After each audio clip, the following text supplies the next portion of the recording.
ڕووسیا پێداگری لە هەڵوێستەکانی خۆی دەکاتەوە و دەڵێت بڕیارەکان لە ڕووسیاوە دەدرێت.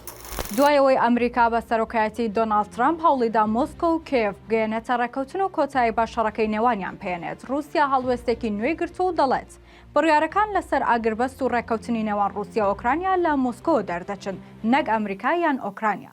ئەمڕۆ چوارشەممە 12 ئاداری 2025 ئەنجامێکی پەرلەمانی ڕووسیا سەبارەت بە نێوبژیوانی ئەمریکا لە نێوان ڕووسیا و ئۆکرانیا ڕایگەیاندووە. هەر جۆرە ڕێککەوتنێک بکرێت لەسەر بنەمای مەرجەکانی مۆسکۆ دەبێت، نەک واشنگتن.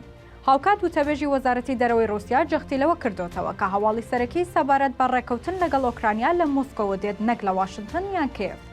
کۆنستانتین کۆساچۆف سەرۆکی لیژنەی کاروباری نێودەوڵەتی لە ئەنجومەنی باڵای پەرلەمانی ڕووسیا لە پۆستێکدا نووسیوێتی ڕووسیا لە ئۆکرانیا پێشڕەوی دەکات، بۆیە بارودۆخی ڕێککەوتن لەگەڵ ئۆکرانیا جیاواز دەبێت.